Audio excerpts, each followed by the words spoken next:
Shalom Bapak Ibu Saudara. Wah puji Tuhan ya, semangat sekali. Puji Tuhan. Oke, pesan Tuhan buat kita semua. Saya Bapak Ibu dan Saudara ya. Pesannya lagi-lagi gak enak nih Bapak Ibu Saudara. Tapi gak apa-apa ya. Jangan menjadi orang yang bodoh. Jangan jadi apa? Jangan jadi orang yang bodoh. Ya. Don't be foolish. Ya. Don't be foolish itu agak halus sebetulnya. Don't be stupid sebetulnya ya. Bapak Ibu Saudara, mari kita buka di Efesus 5 ayat 17.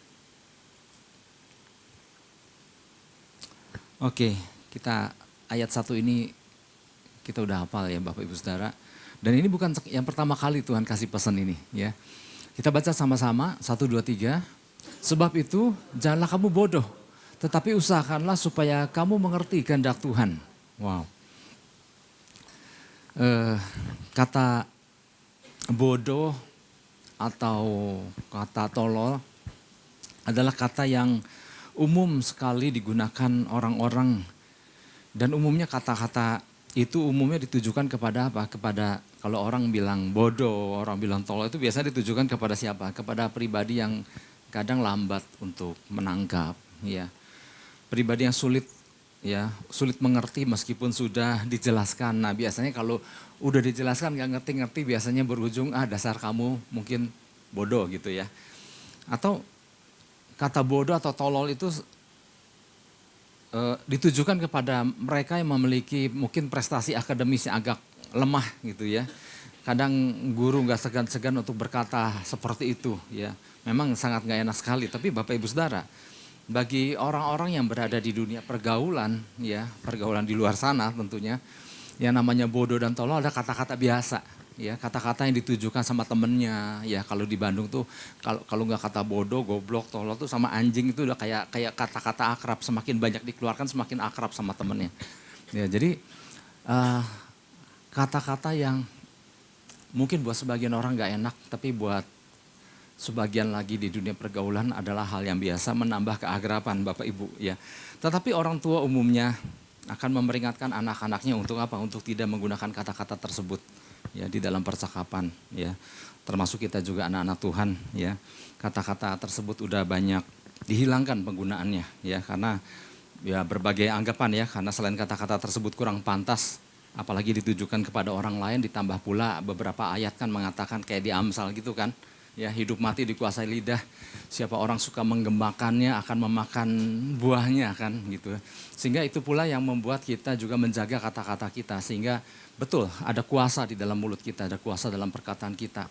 Ya, kalau kita berkata tentang hal-hal yang kuasa, kata-kata yang kuat ya, ada power di dalamnya, dan itu akan terjadi waktu kita menggemakannya. Dan yang sama waktu kita mengucapkan kata-kata yang lemah, kata-kata yang kotor, kata-kata yang nggak pantas, itu juga akan memakan, kita sendiri akan juga memakan buahnya. Ya, ada istilah mulutmu apa? Harimaumu ya. Dengan mulut kita mengucapkan kata-kata yang suatu kali akan menerkam diri kita sendiri ya. Bahkan di kitab Yeremia soal perkataan juga Tuhan taruhkan perkataan di mulut kita ya, untuk mencabut, merobohkan, untuk apalagi tuh, membinasakan dan meruntuhkan, untuk membangun dan menanam. Nah, ya, apa yang Tuhan ingin kita mengucapkan perkataan-perkataan yang membangun dan menanam ya. Tuhan mau kita mengucapkan perkataan apa yang Tuhan taruhkan Tuhan. Seperti Yesus ya, Yesus bilang, aku berkata-kata karena aku mendengar Bapa mengatakan. Oh, itu keren sekali. Tetapi artinya gini, jadi ini baru pembukaan Bapak Ibu Saudara. Jadi perkataan-perkataan seperti bodoh, tolol, kayak gitu rasanya udah nggak terlalu banyak kita ucapkan. Tetapi gini, maksud saya begini Bapak Ibu Saudara. Di Alkitab, ini menarik sekali, di Alkitab sampai nggak ada kata lain yang lebih tepat untuk menggambarkan suatu situasi. Nggak ada kata lain yang bisa menggambarkan kondisi dari diri seseorang selain kata tolol, selain kata bodoh. Dan itu ditujukan kepada siapa? Kepada orang-orang yang, ya banyak ayat sih, tetapi saya menyampaikan beberapa daripada itu, ditujukan kepada orang-orang yang enggan untuk nangkep kehendak Tuhan. Kata bodoh itu ditujukan untuk orang-orang yang mau berjalan dengan keinginannya sendiri. Bukan kita yang ngomong itu orang itu bodoh, Tuhan yang bilang orang yang kayak begitu adalah orang yang bodoh. Ya, artinya gini Bapak Ibu Saudara, kita tahu, kita sebagai orang-orang percaya, Kita harus menata perkataan kita, tetapi saking gak ada kata lain yang lebih tepat, Tuhan sendiri sampai pakai kata itu gitu maksudnya. Ya. Untuk orang-orang yang membenci koreksi, di dalam kitab Amsal dikatakan orang yang membenci koreksi adalah orang yang dungu katanya. Orang-orang yang menangkap apa yang enggan menangkap apa yang Tuhan telah nyatakan, itu termasuk orang bodoh ternyata. Alkitab sendiri yang bilang begitu. Ya. Para penyembah berhala, ya. Di mana berhala yang dimaksud berhala bisa benar-benar berhala dalam arti literal, tetapi berhala yang dimaksud juga bisa berhala. Ada orang yang menyembah diri sendiri saking bangganya, saking merasa pinternya sampai orang menyembah diri sendiri. Nah orang itu di mata Tuhan bodoh. Agak gak enak sih dengernya, tetapi ayat-ayat firman Tuhan mengatakan seperti itu. Ya, orang yang enggan menunggu waktunya Tuhan masuk kategori orang bodoh di situ. Ya. Dan orang yang cepat naik darah juga termasuk orang bodoh kata firman Tuhan. Dan berbagai kondisi lainnya. Jadi artinya bukannya Alkitab kekurangan kata ya. Tetapi memang gak ada kata lain yang lebih tepat selain daripada menggunakan kata bodoh atau kata tolol atau dungu. Ternyata di dalam bahasa aslinya ada begitu banyak ya perkataan-perkataan yang masuk kategori perkataan-perkataan bodoh, tolol dan sejenisnya ya Bapak Ibu. Seperti tadi yang kita baca barusan, sebab itu janganlah kamu bodoh. Nah, di sini katakan Tuhan gak mau kita menjadi orang-orang yang gak ngerti kehendak Tuhan. Dan orang yang gak mau ngerti kehendak Tuhan adalah termasuk orang bodoh. Ya. Sebagai contoh aja di Amsal 12 ayat 1 yang sempat tadi saya singgung ya, untuk menunjukkan bahwa ada ayatnya gitu. Di Amsal 12 ayat 1 di situ dikatakan siapa mencintai didikan, mencintai pengetahuan, tapi siapa membenci teguran adalah dungu. Jadi ternyata Alkitab pun gak segan-segan untuk menggunakan kata bodoh, dolol, dungu untuk hal-hal yang gak ada kata lain yang bisa menggambarkan untuk perbuatan-perbuatan seperti itu. Ya. Jadi ketika Tuhan ingin menyampaikan maksudnya, dia benar-benar mengatakan apa yang dia maksudnya. Yang dia maksudkan ya. Dan dia bilang bahwa orang yang membenci koreksi itu bodoh, dan memang di mata Tuhan orang-orang seperti itu adalah bodoh ya. Ya, bukan manusia yang mengatakannya. Jadi kalau saya menyampaikan bukan karena saya mengatakannya, tapi Alkitab katakan itu, Tuhan yang mengatakan. Nah, ini menjadi pesan Tuhan. Ini jadi pesan Tuhan buat kita. Ketika Tuhan sampai perlu mengucapkan kata jangan bodoh untuk pesannya kepada kita. Artinya ada teguran keras agar jangan sampai kita melakukan kebodohan-kebodohan yang tidak seharusnya. Atau mungkin kebodohan-kebodohan itu sudah dilakukan dan yang mengalami tuayannya. Atau mungkin juga kebodohan itu sedang dilakukan. Dan itu Tuhan melalui pesannya hari ini Tuhan kasih peringatan untuk jangan lakukan kebodohan. Ya. Karena setiap kebodohan yang dilakukan pastinya akan menuai konsekuensi. Nah, namun kita jangan terlalu lama tertegun, waduh, gue dibilang bodoh sama Tuhan gitu ya. Jangan terlalu lama, tetapi yang kita butuhkan adalah gini, bersegeralah mengoreksi diri kita ya masing-masing. Agar kita berhenti dari tindakan-tindakan yang masuk ke dalam kategori kebodohan yang dimaksud tadi. Ya. Waduh, kebodohan apa nih yang selama ini? Ya, aku lakukan nih sampai pesan Tuhan, sampai datang jangan bodoh. Ya. Tuhan mau kita segera mengoreksi diri dan berhenti dari tindakan-tindakan yang masuk dalam kategori kebodohan tersebut. Ya memang gini Bapak Ibu Saudara, ada kebodohan yang gak sengaja, yang tanpa disadari kita melakukan kebodohan, bisa aja. Ada gak kebodohan yang disadari kita lakukan? Ada. Tapi juga ada satu kategori lagi yang disebut masa bodoh. Tahu sih itu bodoh, tahu sih itu gak benar, tahu sih itu salah, peduli amat. Nah itulah orang masa bodoh. Ya, gak tahu kita termasuk yang mana ya, mudah-mudahan jangan sih. Tetapi kalau pesan Tuhan sampai datang sama buat kita semua gitu, tentunya kita juga mau koreksi ini apa ya, bagian apa yang sampai Tuhan bilang jangan bodoh ya. Nah biasanya orang yang masa bodoh itu kenapa dia masih udah tahu kok masih melakukannya, biasanya ada kekuatan yang mendorong dia. Ya, apa sih kekuatan? Ada dorongan kuat yang membuat ia tetap melakukannya. Ya dorongan itu bisa berupa apa? Ambisi. Pokoknya aku harus mendapatkan, aku mencapai sesuatu. Nah biasanya dorongan ambisi itu biasanya masa bodoh sekali dengan apa yang Tuhan sudah peringatkan. Ya. Atau dorongan apa lagi? Bisa berupa ambisi pribadi, bisa berupa desakan tertentu. Biar gimana pun pokoknya aku harus mau melakukan itu.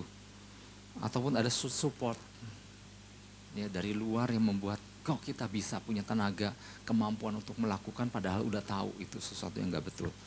Nah Bapak Ibu Saudara, surat Efesus 5 ayat 16 ini menyatakan bahwa hari-hari ini adalah jahat. Kalau kita mundur sedikit ayat 16. Dan pergunakanlah waktu yang ada karena hari-hari ini adalah jahat. Jadi artinya pada masa kedatangan Kristus yang semakin dekat yang kita nggak tahu kapan ini, ya iblis tahu dia akan bekerja, ya dengan giatnya dia akan bekerja lebih keras lagi mungkin, ya karena dia tahu waktunya sudah sangat dekat, ya meskipun dia juga nggak tahu kapan, tetapi dia tahu ada masa-masa dengan segala tanda-tanda yang terjadi, tahu inilah hari-hari ini, ya hari-hari terakhir ini adalah hari-hari di mana dia terus melakukan aksinya lebih lagi, ya.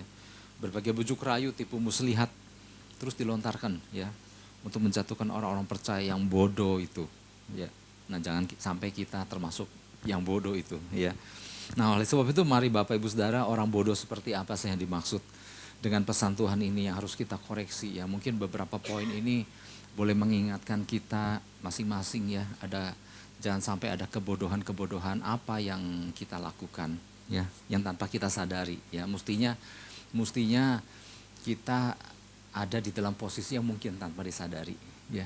Tapi nggak tahu juga ada yang ternyata nyata-nyata sadar melakukan kebodohan, kan Tuhan yang tahu ya. Yang pertama adalah orang yang dimaksud orang bodoh adalah orang yang tidak menggunakan waktunya dengan baik. Sebenarnya banyak poin yang akan kita jumpai di satu ayat-ayat yang mendasari pesan Tuhan buat kita ini Bapak Ibu Saudara. Dan Bapak Ibu Saudara kalau masih ingat pesan tentang kebodohan dengan ayat ini yang saya catat, mungkin yang saya ingat ada sekitar 3 kali dan ini yang ketiga ya, dengan jangka waktu yang berbeda ya. Ini kalau nggak salah tahun lalu pernah ada. Nah, artinya gini, mungkin setiap tahun ada kebodohan. Mari Bapak Ibu Saudara, yang pertama orang bodoh adalah orang yang tidak menggunakan waktu dengan baik. Efesus 5 ayat 16 tadi ya. Dan pergunakanlah waktu yang ada. Ya orang jadi yang nggak bisa menggunakan waktu dengan baik masuk kategori di perikop ini kan ada orang yang yang nggak bijak ya, orang bodoh masuk kategori itu. Oke, Bapak Ibu Saudara, saya pernah sampaikan ini nih sebenarnya. Ada orang yang mencoba membuat catatan tentang bagaimana ia mempergunakan waktu untuk mengisi hidupnya selama 70 tahun. Jadi ada orang yang selama masa 70 tahun ini apa-apa aja yang sudah dia lakukan, dia catat ya. Dimulai mungkin dari kegiatan satu hari. Persentase satu hari, berapa persen yang dia lakukan untuk A, berapa persen yang dia lakukan untuk B. Kemudian dia jumlah selama 70 tahun dan hasilnya mengagetkan Bapak Ibu. Ya. Dari 70 tahun, waktu tidur yang dia gunakan adalah 32,9%. Yang adalah tidur 23 tahun. Jadi kalau kita lihat, wow, sepanjang usia 70 tahun, waktu yang digunakan tidur tuh 23 tahun, Bapak Ibu Saudara. Dia nggak ngasih tahu tidurnya berapa jam gitu ya. Dan waktu yang dia gunakan untuk bekerja dari 70 tahun adalah 16 tahun. Banyakan tidur daripada kerja. Terus nonton TV 8 tahun. Bayangin, 8 tahun nonton TV. Untuk makan 6 tahun. Untuk makan sambil nonton, enggak disebut sini ya. Untuk bepergian 6 tahun. Ya. Orang lebih suka nonton ya, daripada jalan-jalan. Untuk bersantai 4,5 tahun. Sakit 4 tahun. Ya ternyata sakit itu enggak terlalu banyak ya. Untuk berpakaian 2 tahun. Saya nggak tahu yang dimaksud berpakaian, apakah lagi milih-milih baju dan berpakaian. Karena gini, selama beraktivitas kan ini pakai pakaian semua kan. Tapi nggak tahu yang dimaksud berpakaian 2 tahun itu di dalam apanya gitu. Tentunya pengen tahu kan, doa dan ibadahnya berapa tahun? Nah, kira-kira doa dan ibadah nih orang Kristen yang di sini, kira-kira berapa tahun? Dia baru menyadari ternyata setelah ditotal-total selama 70 tahun, doa dan ibadahnya cuma 0,5 tahun. Hanya 0,7% dari kehidupannya selama 7 tahun, 70 tahun. Nah orang yang kayak begini, mana tahu kehendak Tuhan. Ya meskipun saya nggak bermaksud taunya kehendak Tuhan dinilai dari banyaknya, itu enggak. Tapi ini kan seenggaknya untuk mencari kehendak Tuhan kan kita datang sama Tuhan. Dan ternyata selama 70 tahun hanya 0,7% dia luangkan untuk datang sama Tuhan, ya.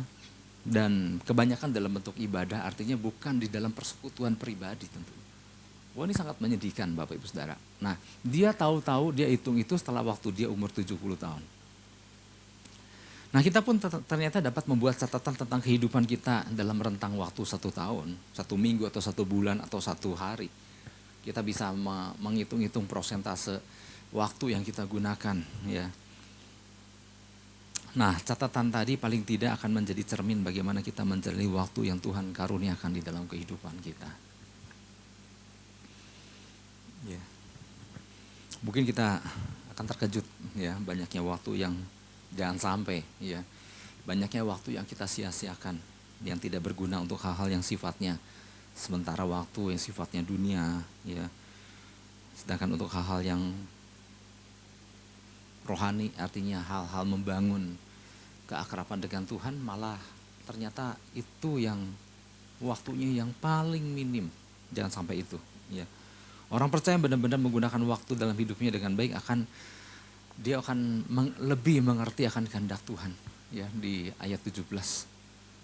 Karena orang yang gak ngerti kehendak Tuhan ternyata adalah orang yang masuk kategori bodoh. Janganlah kamu bodoh, tapi usahakanlah supaya kamu mengerti kehendak Tuhan. Apakah kita mencoba berusaha untuk tahu kehendak Tuhan? Ya. Apa maksudnya mengerti kehendak Tuhan? Mengerti di sini berarti memiliki tujuan hidup yang selaras dengan apa yang diinginkan Tuhan. Betul nggak sih Tuhan mau aku lakukan ini gitu? Apakah kita pernah luangkan waktu kita sama Tuhan? Ya. Minimal waktu kita luangkan waktu, orang yang meluangkan waktu minimal dia mendapat sesuatu di situ. Ya, mendapat minimal ada suatu gambaran, ada satu impresi tertentu yang Tuhan kehendaki buat orang itu. Ya.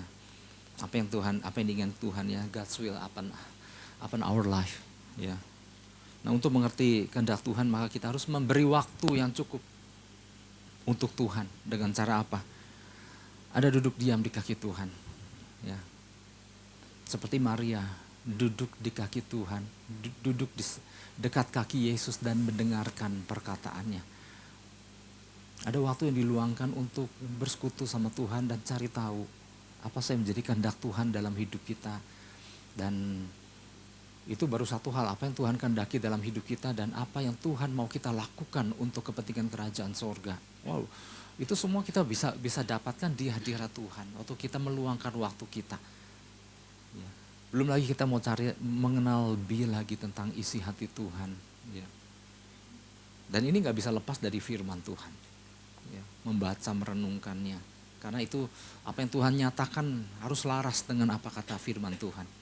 Dan ini nggak bisa dilakukan cuman sekedar, ya. Ada waktu yang kita luangkan. Nah kemudian ada yang menarik kan, pergunakanlah waktu yang ada di ayat 16. Karena hari-hari ini adalah jahat. Saya juga pernah sampaikan ini juga, ya. Pergunakanlah waktu yang ada karena hari-hari ini adalah jahat. Di dalam terjemahan New King James-nya di situ dikatakan redeeming the time because the days are evil. Redeem the time. Jadi pergunakanlah waktu yang ada, lalu redeem, tebus waktu yang ada itu. Jadi bukan semata-mata gunakan waktu-waktu yang ada itu dengan baik, betul. Tetapi ternyata kalau dilihat di dalam bahasa aslinya, tebus waktu itu. Ya. Jadi sama dengan kita yang sudah ditebus oleh kematian Yesus di kayu salib, dia serahkan nyawanya untuk tebus kita. Dulu kita adalah budaknya dosa, Tuhan kita adalah si dosa, si kuasa gelap. Kemudian ada yang nebus. seperti gambaran budak belian. Ya.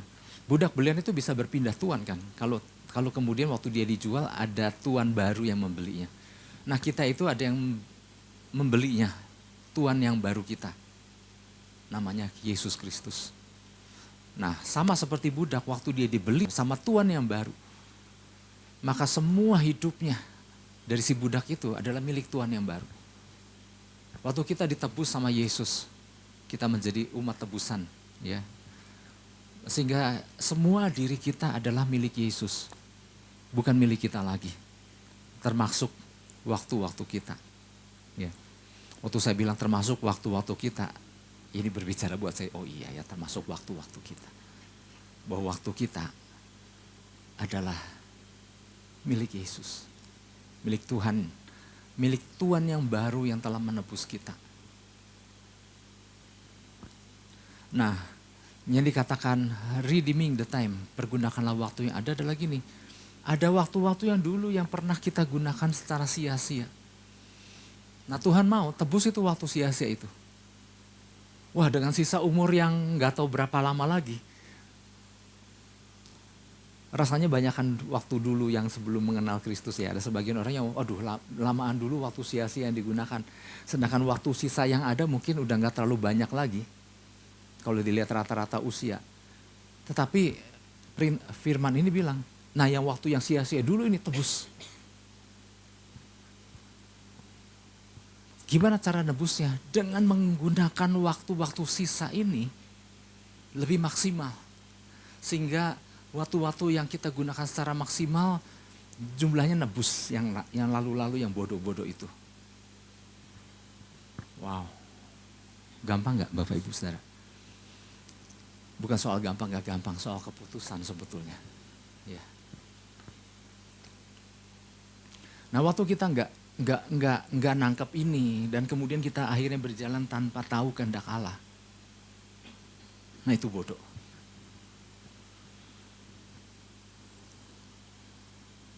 Ya jadi gimana cara nebusnya ya tadi ya, gunakan waktu, minimal gunakan waktu-waktu yang ada itu untuk kepentingan kerajaan surga. Sama seperti prinsip para banker ya, para banker juga adalah orang-orang yang ya orang-orang dunia yang cerdik dalam menggunakan waktu. Artinya di dalam waktu yang singkat gimana melipat gandakan agar bisa uang itu bisa diputar sedemikian rupa di dalam tempo yang gak panjang. Wow, mereka ngerti posisi prinsip tentang waktu. Ya. Makanya di dalam perumpamaan tentang talenta, kan ada yang dapat 5 talenta, ada yang dapat 2 talenta, ada yang dapat 1 talenta. Nah orang yang dapat 1 talenta itu sebetulnya bisa masuk kategori bahwa dia juga gak menggunakan waktunya dengan baik. Yang 5 talenta kan dikasih 5, tuannya mau pergi nanti aku datang lagi nih. Aku akan mengadakan perhitungan. Nah di tengah waktu di mana tuannya pergi, dia gunakan waktu itu dengan baik dengan apa? Menggandakan talenta yang 5, yang 2 menggunakan talenta yang 2, yang 1. Di tengah waktu yang diberikan, dia gak melakukan apa-apa. Bukan hanya disebut bodoh, tetapi jahat dan malas kata si tuan waktu tuannya itu datang. Ya. Jadi ini berkaitan dengan waktu yang diberikan untuk menggandakannya.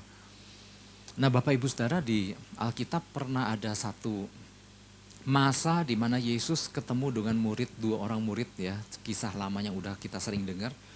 2 murid ini sempat Yesus berkata, engkau hamba yang bodoh. Betapa lambannya hatimu. Itu 2 murid yang mana? Yang dalam perjalanan pulang ke Emmaus.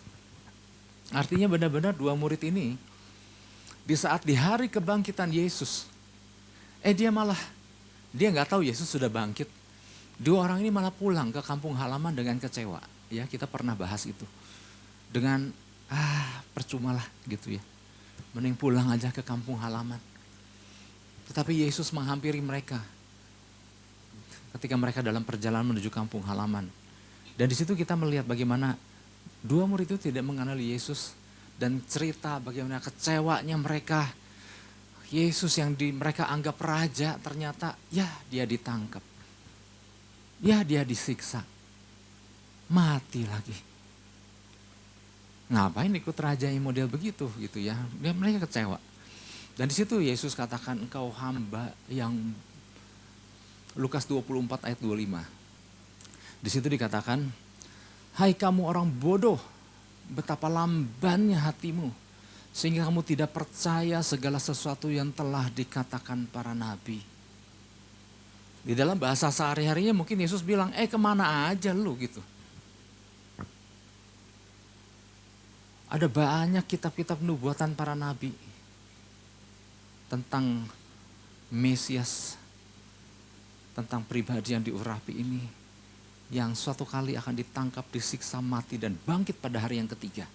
Dan bukan cuma dari kitab-kitab para nabi aja, Yesus udah ngobrol banyak sama murid-muridnya tentang hari di mana dia akan ditangkap, hari di mana dia akan siksa dan menderita. Dan Yesus berkata, pada hari yang ketiga aku akan bangkit. Ini murid kan seharusnya dengar ini. Sehingga mereka gak ngerti apa yang menjadi kehendak Tuhan. Mereka pulang ke kampung halaman.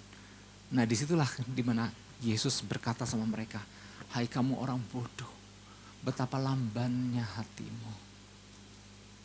Udah bodoh, lamban ya. Udah bodoh, lamban di dalam terjemahan aslinya udah bodoh, gak peka katanya. Kok gak nangkep gitu. Waduh, dikatain bodoh aja sama orang kayaknya kita gak terima. Bukan gak terima, rasanya aduh kok sampai dikatain bodoh gitu. Ini Tuhan ngomong, jangan bodoh gitu. Buat kita ya. Nah jadi Bapak Ibu Saudara, bukan sebuah pesan yang biasa tapi sebuah peringatan bahwa jangan sampai kita melakukan hal-hal yang bodoh. Yang Tuhan udah ngomong panjang lebar, kita gak nangkep. Dan kita ignorant, kita cuek ya. Gak mau tahu.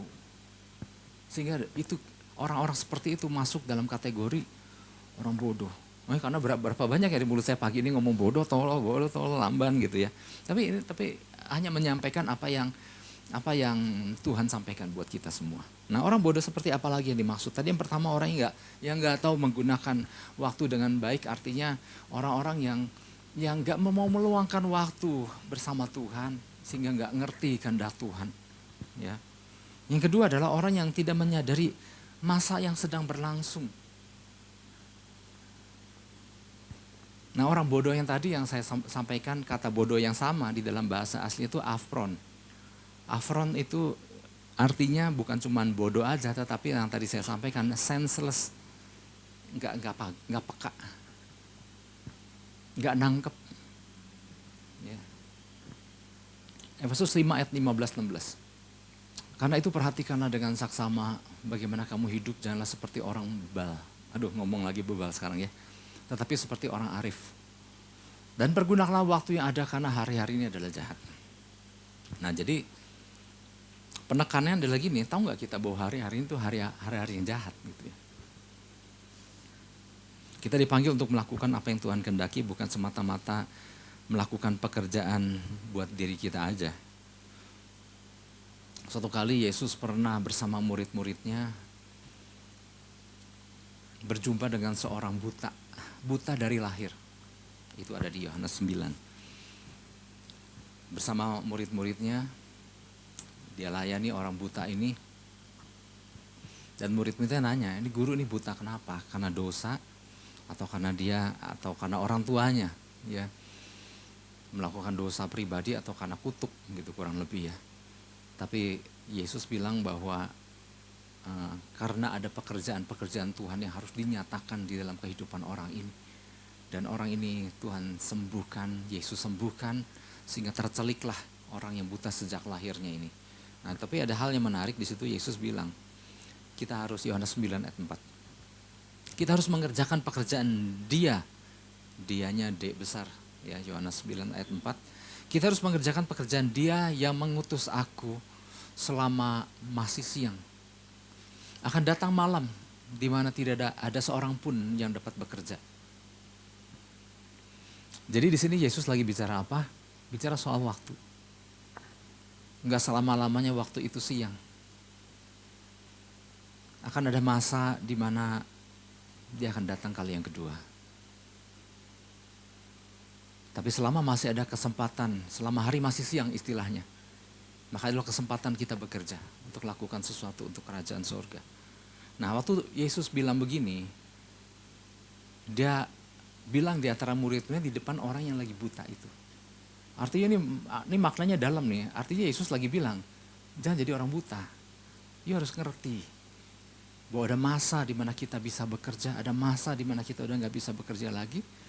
Seperti orang buta ini kan, kesulitan untuk melihat dan mengetahui kapan waktu siang, kapan waktu malam, kurang lebih seperti itu. Jadi kata kuncinya adalah waktu, kata kunci yang kedua adalah jangan buta. Tuhan mau kita menyadari bahwa masa apa yang sedang berlangsung saat ini, ya. Dimana kalau kita perhatikan, dimana penggenapan demi penggenapan, ya, secara umum sudah berlangsung. Ya, beberapa waktu lalu kan kita sempat ikut seminar akhir zaman. Segala tanda-tanda itu, ya, tanda-tanda umum itu. Nah Tuhan, dan apa saja yang telah kita perhatikan selama ini. Dalam kaitan ayat tadi, Tuhan gak mau kita hidup dalam kebutaan maksudnya. Ya. Jadi setiap kita dipanggil untuk melakukan pekerjaan Tuhan. Untuk turut mencelikan kebutaan yang terjadi di dalam kehidupan banyak orang. Termasuk harus merdeka dari kebutaan diri sendiri. Termasuk harus memerdekakan kebutuhan anggota keluarga. Ya. Barangkali ada yang masih buta. Turut mencelikan kebutaan orang lain. Itulah tugas kita selama hari masih siang. Ya. Jadi ternyata penyakit buta ini adalah penyakit yang gak kalah bahayanya dibandingkan dengan penyakit-penyakit jasmani lainnya. Jangan sampai kita menjadi orang percaya yang buta. Karena ketika orang percaya buta, ini masuk dalam kategori bodoh. Buta artinya gak tahu apa-apa. Buta artinya gak tahu membaca zaman. Ya. Nah Bapak Ibu Saudara, kan ingat di kitab Kejadian, ya, Kejadian bicara soal orang-orang, bahwa Tuhan melihat kejahatan manusia di bumi ini, kecenderungan hatinya selalu membuahkan kejahatan semata-mata kan, sebelum Nuh. Makanya ada peristiwa Nuh kan, karena betapa jahatnya orang-orang pada waktu itu. Itu baru kitab Kejadian loh, baru kitab Kejadian pasal 6. Artinya baru belum terlalu lama manusia itu diciptakan, ya. Artinya masih di beberapa lembar pertama daripada buku Alkitab kita di ujung. Tapi kalau lihat di akhir daripada kitab, buku Alkitab kita, yaitu kitab Wahyu. Ini kan Kejadian 6 kan tentang kejahatan manusia yang apa yang dilakukan membuahkan kejahatan. Nah di kitab Wahyu ini makin berkurang apa makin bertambah? Kejahatannya makin bertambah gila. Dan kita ada di periode kitab Wahyu kan, kita waktu itu udah belajar. Kita ada di dalam periode awal kitab Wahyu, karena lewat beberapa kitab itu adalah masa pemerintahan antikristus. Artinya kejahatan akan semakin menggila, yang jahat akan semakin jahat. Ya. Dulu orang tahu kalau dia melakukan dosa, maka namanya dosa. Dari sejak zaman dulu dosa itu ada, dan orang yang melakukan dosa dia sadar, ya. Ada nilai-nilai yang dia langgar, ada dosa yang dia lakukan, dan dia sadar dia melakukan dosa. Meskipun dosanya juga mungkin bermacam-macam kedosaan, tapi minimal orang-orang zaman dulu masih menyadari bahwa itu dosa. Nah zaman sekarang, dosa itu tetap ada. Dan cara orang memainkan dosa, itu jauh lebih mengerikan dibandingkan orang-orang di zaman dulu. Dulu orang dosa melakukan dosa besar dan ya udah dia dihukum karena dosa. Dan dia sadar karena dia berdosa. Dari ini orang melakukan dosa yang gak kalah besarnya, bahkan mungkin lebih jahat lagi. Dan dia gak merasa dia sedang melakukan dosa. Dan bukan hanya gak merasa sedang melakukan dosa, dia merasa sedang melakukan kebenaran. Wow, seperti inilah kondisi hari-hari. Hari-hari ini adalah jahat. Orang melakukan kejahatan tapi merasa sedang melakukan kebenaran. Ini kan mengerikan Bapak Ibu Saudara. Ya. Dulu orang bunuh orang dan dia ditangkap karena pembunuhan, oke, ya udah aku ngebunuh. Hari ini udah ngebunuh orang. Dia bilang, yes, aku udah bunuh. Ya, nyawa begitu murah. Ya, hari-hari ini udah jahat. Ya.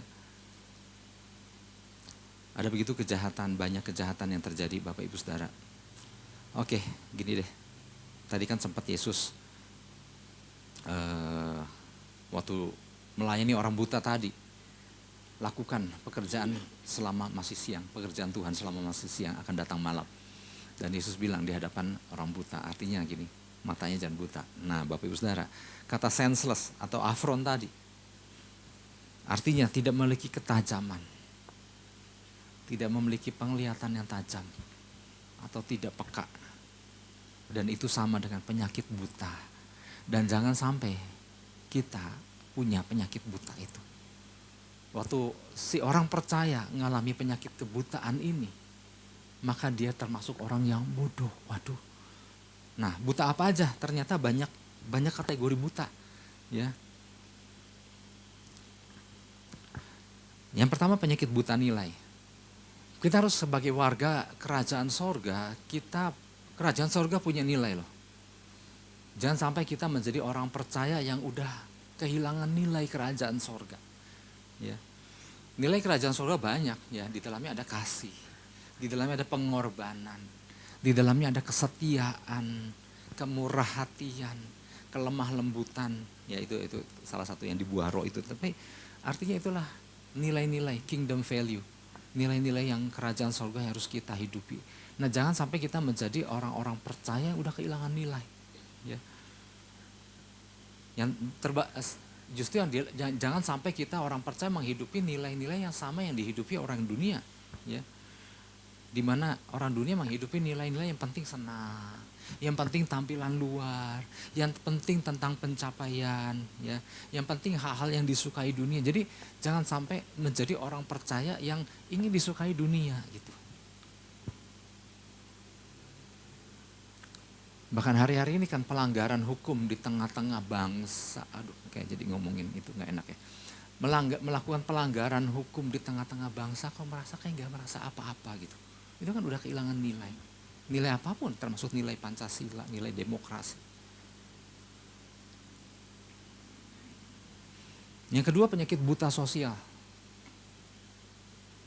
Egois dan individualistis. Enggak peka terhadap masalah yang sedang terjadi. Bahkan enggak peka terhadap masalah yang sedang dialami. Ya. Kalau itu masalah hubungan, yang satu menyadari hubungan kita kayaknya nggak benar nih, yang satu enggak, baik-baik aja.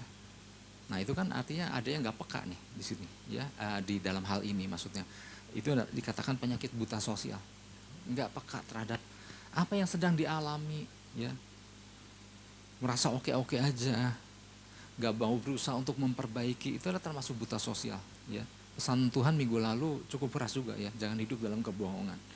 Nah disitulah kita mengintrospeksi, wow.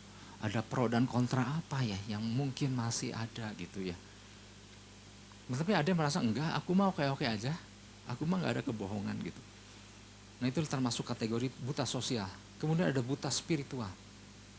Penyakit buta spiritual.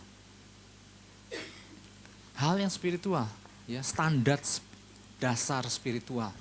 Doa, firman, ibadah, persekutuan, pelayanan. Itu tuh kalau nggak buta spiritual berarti melakukan itu. Tapi orang-orang percaya nggak melakukan itu berarti masuk kategori buta spiritual. Oh mengerikan loh. Ya. Cuman karena ada namanya ini, makanya kalau ada namanya kita menyadari, wow jangan sampai masuk kategori seperti ini. Orang lebih cenderung mencari kehendak sendiri ketimbang mencari kehendak Tuhan. Ya. Sampai Yesus kan pernah bilang kan, rupa angin engkau bisa lihat. Rupa awan kamu bisa membacanya, tapi kenapa kau nggak bisa baca zaman ini? Ini buta spiritual, nggak bisa melihat apa yang sedang terjadi. Wow. Terus apa lagi? Buta jati diri. Buta jati diri adalah gini, jangan sampai kita nggak menyadari siapa kita loh. Kita ini anak Tuhan, katakan amin. Anak Tuhan yang sudah ditebus. Tadi saya sampaikan udah ditebus, jadi kita udah bukan milik kita lagi, kita udah milik Kristus. Jadi kita sebetulnya ditebus untuk melakukan pekerjaan Tuhan. Dan kita nggak boleh lupa status kita, ya jangan sampai lupa jati diri kita. Ya kita adalah duta kerajaan surga, kita adalah gambar Allah, kita adalah bait Allah, kita adalah mempelai Kristus, ya.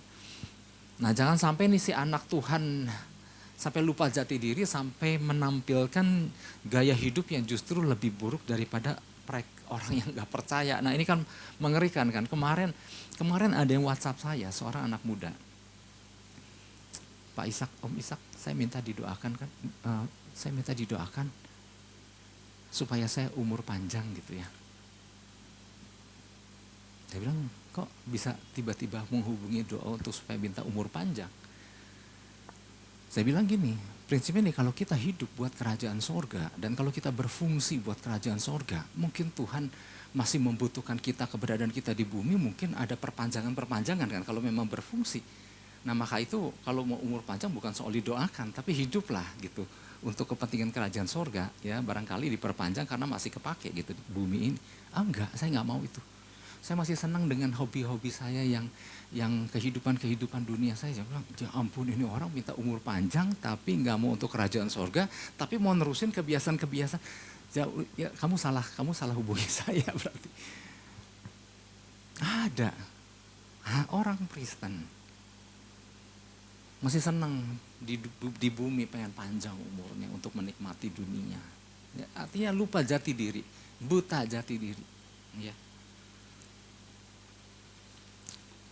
Banyak benar ya butanya. Yang terakhir ya, buta ilahi. Buta ilahi adalah orang-orang yang gak lagi menghargai Tuhan yang sedang bekerja dalam kehidupan kita. Karena buta ilahi maka tidak menyadari bahwa Tuhan sedang bersama-sama dengan kita. Sedang topang hidup kita, sedang menyertai kita. Tapi yang terjadi adalah orang-orang percaya nggak menyadari itu sehingga hidup dalam hidup yang nggak bersyukur, hidup penuh keluh kesah, hidup penuh dengan kekhawatiran karena nggak menyadari bahwa ada Tuhan yang topang hidup kita. Sampai berapa minggu yang lalu pesan Tuhan kan apa? Sampai Tuhan memperkenalkan diri lagi loh. Aku ini Tuhan yang menakjubkan. Artinya bukannya pesan itu suatu pesan yang bikin kita senang. Kalau kita paham artinya kenapa Tuhan memperkenalkan diri lagi sebagai Tuhan yang dahsyat lagi. Sedangkan mestinya kan kita tahu kita punya Tuhan yang luar biasa, katakan amin. Kenapa sampai Tuhan ngomong lagi gitu? Karena gini, banyak orang yang udah gak menyadari keberadaan Tuhan. Yang dahsyat itu, yang menyertai, yang topang kita, yang bela kita. Nah ini termasuk buta ilahi. Nah orang-orang buta-buta ini adalah orang yang di mata Tuhan ini bodoh. Oke Bapak Ibu Saudara, saya nggak panjang lebarkan bahwa mari kita sama-sama tangkap bahwa pesan ini sebetulnya menohok kita bahwa oh iya kita harus mengintrospeksi, jangan sampai ada kebodohan-kebodohan yang tidak kita sadari, minimal kebodohan yang kita tidak sadari. Jangan sampai kita termasuk orang yang bodoh yang disengaja gitu, bodoh yang masa bodoh. Nah itulah sebabnya mari Bapak Ibu Saudara, Tuhan melalui pesannya terus banyak ingatkan kita, banyak arahkan kita karena Dia sayang sama kita, katakan amin. Yang ngerti katakan amin, beri tepuk tangan buat Tuhan Yesus, haleluya.